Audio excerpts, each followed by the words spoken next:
이 일이 있은 후에 바울이 마게도냐와 아가야를 거쳐 예루살렘에 가기로 작정하여 이르되 내가 거기 갔다가 후에 로마도 보아야 하리라. 자기를 돕는 사람 중에서 디모데와 에라스도 두 사람을 마게도냐로 보내고 자기는 아시아에 얼마 동안 더 있으니라. 그때쯤 되어 이 도로 말미암아 적지 않은 소동이 있었으니 즉 데메드리오라 하는 어떤 은장색이 은으로 아데미의 신상 모형을 만들어 직공들에게 적지 않은 벌이를 하게 하더니 그가 그 직공들과 그러한 영업하는 자들을 모아 이르되 여러분도 알거니와 우리의 풍족한 생활이 이 생업에 있는데 이 바울이 에베소뿐 아니라 거의 전 아시아를 통하여 수많은 사람을 권유하여 말하되 사람의 손으로 만든 것들은 신이 아니라 하니 이는 그대들도 보고 들은 것이라. 우리의 이 영업이 천하여질 위험이 있을 뿐 아니라 큰 여신 아데미의 신전도 무시당하게 되고 온 아시아와 천하가 위하는 그의 위엄도 떨어질까 하노라. 그들이 이 말을 듣고 분노가 가득하여 외쳐 이르되 에베소 사람의 아데미야! 온 시내가 요란하여 바울과 같이 다니는 마게도냐 사람 가이오와 아리스다고를 붙들어 일제히 연극장으로 달려 들어가는지라. 바울이 백성 가운데로 들어가고자 하나 제자들이 말리고 또 아시아 관리 중에 바울의 친구된 어떤 이들이 그에게 통제하여 연극장에 들어가지 말라 권하더라.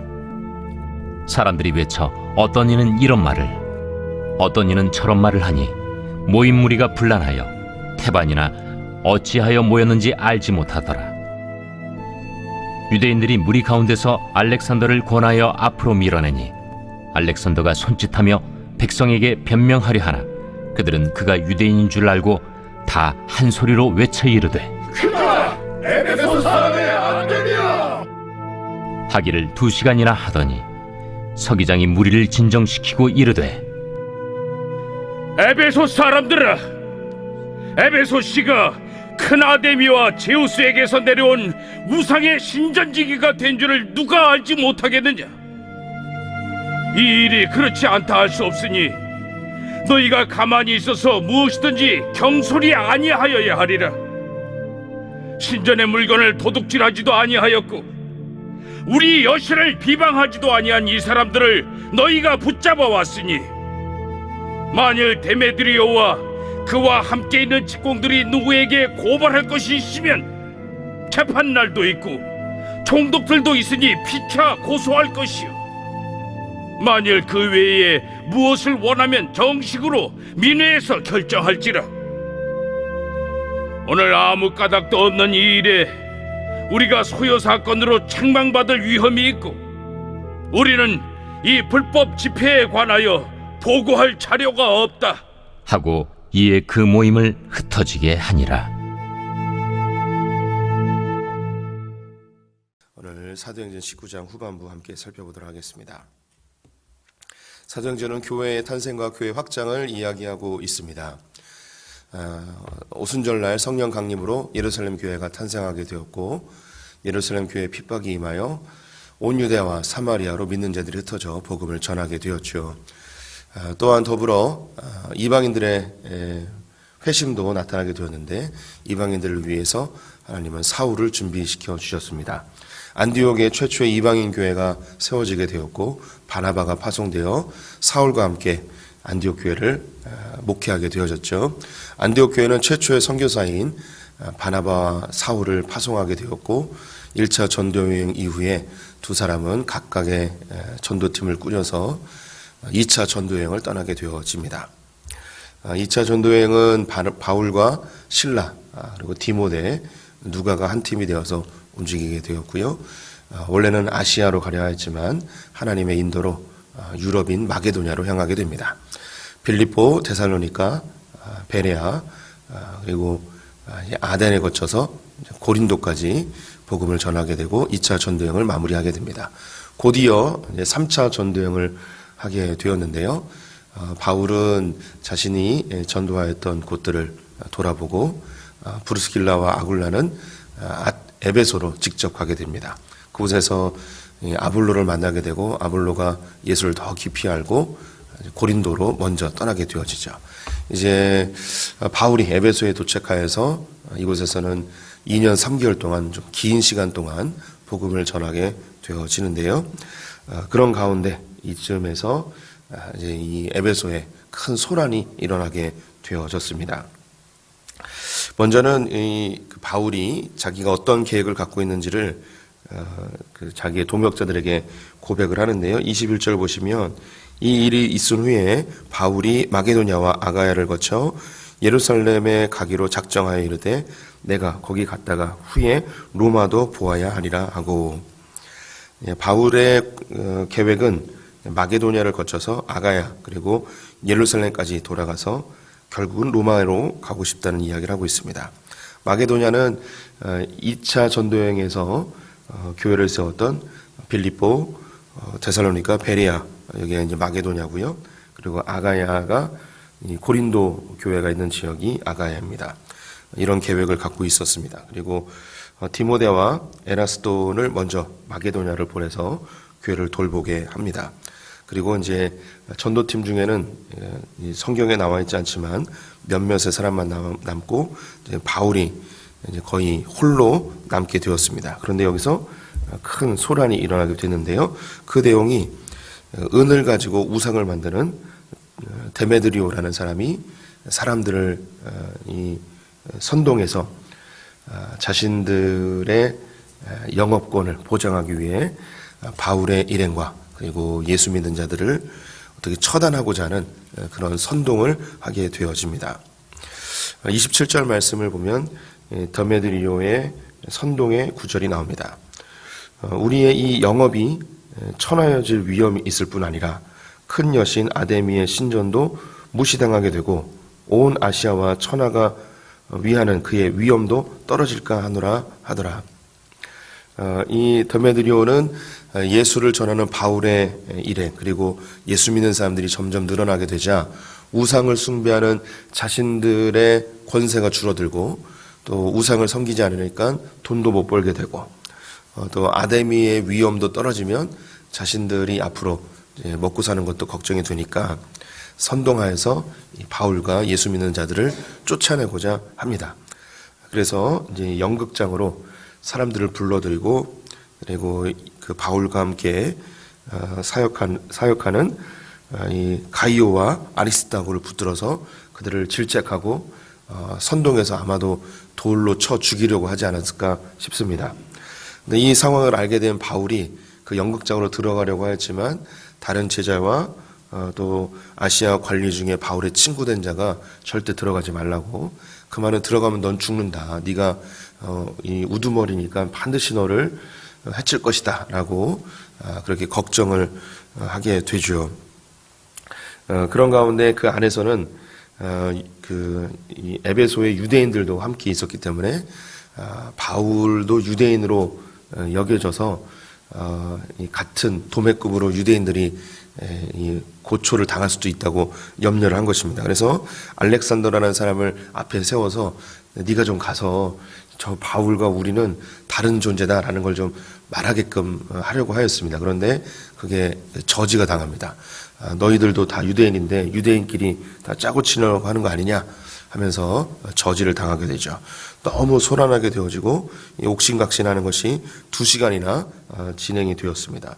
너무 과격해지고 사람들 안에 이곳저곳에서 막 다툼이 일어나게 되죠. 그것을 관리하던 서기장이 제지를 하면서 이것은 종교에 관련된 일이고 너희들이 정말 고소할 거리가 있으면 정식으로 고소를 해라. 왜 이렇게 서로 소란만 피느냐. 계속 이렇게 소란을 피면 법적인 조치를 할 수밖에 없다 하면서 그 다툼을 진정시키게 되어집니다. 여기 나와 있는 이 본문은 이 에베소에서 일어난 일 같지만 2000년 기독교 역사 속에서 늘 존재하던 일이었고 또 지금도 여전히 존재하고 있는 일입니다. 제가 지지난주쯤에 인도에 대한 이야기를 했었는데요. 인도에 한 10여 년 전에 오리사 지방에서 기독교에 심각한 박해가 있었습니다. 믿는 자들을 교회 안에 다 집어넣고 문을 잠가버리고 교회에다 불을 질러서 수십 명의 사람이 불타 죽는 일이 벌어졌죠. 국제사회에서 엄청나게 큰 이 충격이었고 또 뭐 기독교인들에게는 뭐 더할 나위 없는 충격이었습니다. 인도는 이제 힌두교가 지배하고 있는 나라인데요.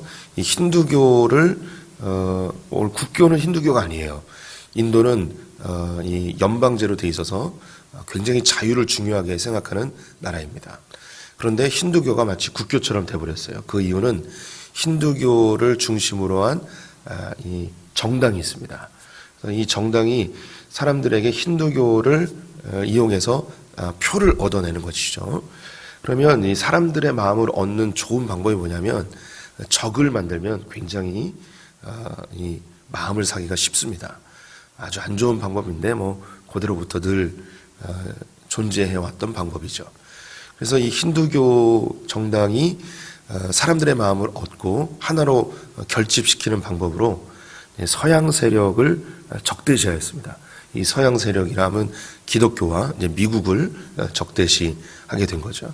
여기 또 정치적인 그 이유도 있는데 파키스탄이 미국 편이고 그리고 인도가 러시아 편이 되었습니다. 러시아 편이라는 것은 러시아로부터 무기를 공급받고 파키스탄은 미국으로부터 무기를 공급받았습니다. 그래서 파키스탄하고 인도하고 사이가 매우 안 좋아서 저 미국은 나쁜 놈들 그리고 미국이 믿는 기독교는 나쁜 종교 뭐 이런 프레임을 만들어 버렸죠. 제가 인도에 있을 때 마침 이 발렌타인데이가 있었습니다. 발렌타인데이는 초콜릿 주고 막 그런 날이잖아요. 네, 인도의 경찰들이 슈퍼를 다 막고 있었어요. 이유는 뭐냐면 이 서양 문화인 발렌타인데이를 지키지 못하게끔 초콜릿을 못 사게 만들었어요. 엄청난 일이죠. 뭐 이런 일까지 벌어지곤 했습니다.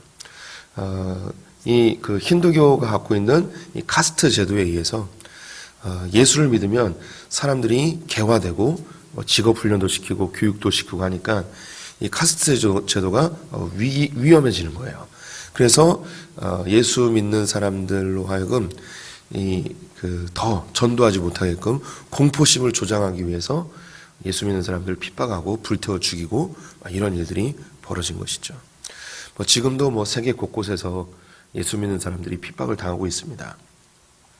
그 세계 그 선교단체 중에 오픈도어스라는 그런 선교단체가 있는데 여기서 그 매해마다 이 얼만큼의 사람들이 핍박을 당하는지 그걸 조사합니다.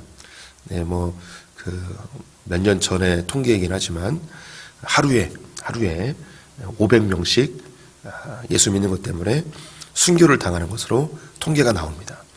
네, 하루에 500명씩이면 1년이면 20만 명이 죽습니다. 이거는 공식적인 숫자로 20만 명이고 더 많은 숫자가 한 해에 순교를 당하고 있습니다. 우리가 생각할 때 초대교회에 더 순교가 많았을 거라고 생각이 들지만 2000년 기독교 역사 속에서 기독교가 가장 박해를 받고 있는 때는 언제냐면 바로 오늘입니다. 예, 가장 심각한 박해가 일어나는 것이 이제 요즘 시대예요. 매해마다 기독교 박해 국가가 발표가 되는데 20여 년 동안 단연 1등을 차지하고 있는 나라가 북한입니다. 북한이 1등이고 2등이 아프가니스탄 이렇게 되어집니다. 3등이 조금씩 바뀌는데 이란이 되기도 하고 인도네시아 되기도 하고 세계 곳곳에서 믿는 자들이 지금도 이 시간에도 핍박을 당하며 죽임을 당하고 있죠. 이런 육체적인 핍박 역시 그 사회의 구조 그리고 사회의 기득권자들이 자신들의 체제를 유지하고 기독교가 그 체제를 변형시키거나 혼란스럽게 만든다는 생각 때문에 박해가 심합니다. 여기에 영업권, 그들의 위험, 그들의 종교적인 그리고 혹은 사상적인 충돌 이런 것 때문에 기독교는 핍박을 당합니다. 그래서 참 놀라운 게 뭐냐면 기독교는 단순한 종교가 아니에요. 타 종교는 종교 간의 갈등인데 기독교는 단순히 종교 간의 갈등이 아닙니다. 사회 전반의 모든 시스템과 문화를 완전히 변혁시키는 저항이에요. 그래서 우리 성도님들이 조금만 눈을 돌리면 참 신기한 일을 발견할 수 있습니다. 아주 예민하고 아주 민감한 주제들이 타 종교와 타 국가에서는 그렇게 민감하지 않습니다. 그런데 유독 그 민감한 주제들이 기독교를 기반으로 한 사회에서만큼은 양보할 수 없는 엄청난 갈등이 일어납니다. 요즘 한국 사회도 예외가 아닌 동성애 문제. 이 동성애 문제가 타 국가에서는 민감하지 않습니다. 예. 이 기독교를 기반으로 한 나라들에서만 이 동성애 문제가 민감해요. 진화론도 그렇습니다. 불교는 진화론과 싸우지 않습니다. 이슬람도 진화론과 싸우지 않습니다.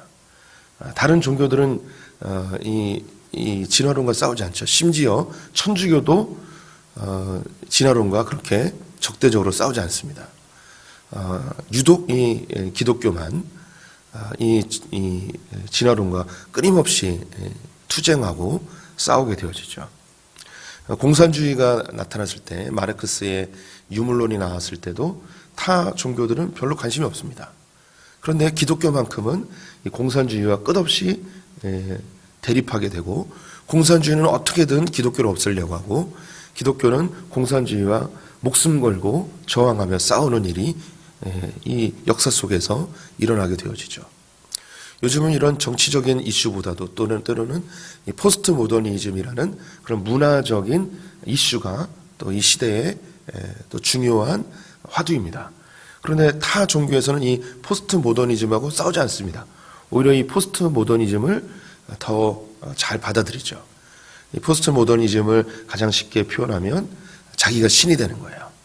절대적인 가치는 없고 다 자기가 신이 되는 겁니다. 그런데 불교는 다 자기가 부처가 되는 거예요. 너무나 잘 맞아요. 타 종교들 역시 자기가 원하는 대로 자기 마음대로 하고자 하는 이 시대의 문화와 포스트 모더니즘 그리고 이 종교들이 너무나 잘 맞습니다. 그런데 유독 기독교만큼은 아닌 거예요. 기독교는 여기에 양보할 수가 없어요. 내가 신이 될 수 없는 거죠. 우리는 하나님만이 유일하신 신이고 우리는 그분의 자녀예요. 맞을 수가 없어요.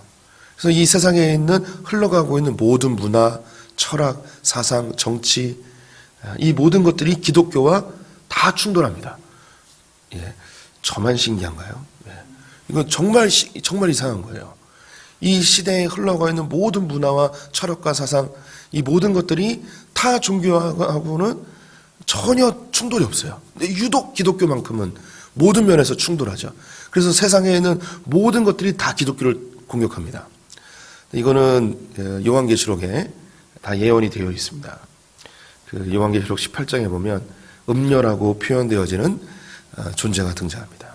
이 음녀가 세상에 있는 모든 권세들, 왕들, 그리고 재정을 운영하는 상인들을 다 동원하여서 이 기독교와 마지막 전투를 하게 되어지죠. 이게 이제 아마겟돈 전쟁입니다. 이것이 제3차 세계전쟁이라고도 이야기하는 분들이 있긴 하는데 그건 너무 이렇게 신경 쓸 필요는 없습니다. 거기서 이야기하고 싶은 핵심은 뭐냐면 사단으로 비유되어지는 이 음녀에 의해서 모든 이 땅의 철학, 사상, 권세 이 모든 것들이 이 음녀에 미혹되어져 기독교와 반대되어진다는 거예요. 세상이 점점 역사가 흘러가면서 기독교는 세상에서 완전히 고립되어 버립니다. 고립이라는 게 뭐냐면 우리 주변을 둘러싸고 있는 모든 것들이 다 기독교를 공격하게 된다는 거예요. 그러면 예수 믿는 사람들도 우리 이렇게 살아야 되는가? 우리는 이렇게 고통당해야 되는가? 왜 이렇게 기독교는 욕만 먹어야 되는가? 이런 고민에 빠지게 되죠. 오늘 이 에베소에서 똑같은 일이 벌어집니다. 이 원형극장에 기독교인들을 몰아놓고 그 주변으로 다 예수 안 믿는 사람들이 우상 숭배자들이 다 둘러싸고 다 손가락질을 하면서 다 욕을 하는 거죠. 이런 일들이 세계 곳곳에서 일어나고 있고 역사 속에서 계속 반복되어질 것입니다. 그런데 이 요한계시록 18장 맨 마지막에 보면 우리의 대장 되신 예수님이 쫙 나타나서 사단의 권세를 물리치고 19장에 그 예수 믿는 교회와 함께 혼인잔치를 하는 장면이 나오게 되어집니다. 결국은 기독교가 이깁니다. 결국은 진리가 승리를 하게 되어지죠. 이 땅에 있는 것들은 잠시 있다가 스쳐 지나가는 것들입니다. 하지만 풀은 마르고 꽃은 시들지만 하나님의 말씀은 영원합니다. 우리 성도님들이 우리 당대의 이런 이제 시련의 때가 안 오길 원하는데요. 언젠가는 오게 되겠죠. 우리가 바울의 믿음 본받아서 신앙을 견고히 하고 말씀 위에 굳건히 서서 주의 말씀이 흥왕하여져서 어떤 위협 속에서도 우리 믿음 잘 지키는 성도들 되시기를 주님의 이름으로 축원드립니다. 네, 기도하겠습니다.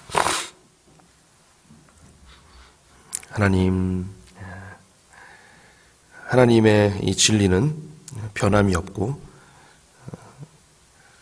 살아서 운동력이 있어서 체제를 변화시키고 문화를 바꾸고 사람의 인생을 바꾸는 능력인 줄 믿습니다. 우리가 우상 숭배자들이었고 자기 중심적이었고 나밖에 모르던 또 다른 어떤 것에 중독되어져 취하여 살던 자였는데 예수를 알므로 우리가 하나님을 우리 아버지로 모시고 삶의 목표와 방향이 바뀌어진 인생으로 살게 되어짐을 감사합니다.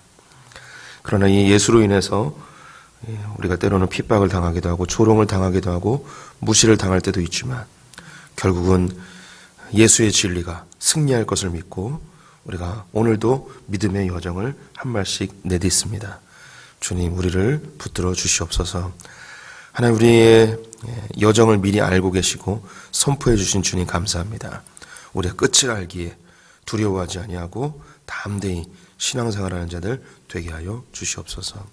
하나님, 지금도 세계 곳곳에서 특별히 저 북한 땅에서 핍박당하며 여전히 믿음을 지키고 있는 우리의 형제자매들을 긍휼히 여겨주시고 해방의 날을 속히 허락하여 주시옵소서. 오늘 하루를 주님께 의탁드리며 예수님의 이름으로 기도드렸습니다. 아멘.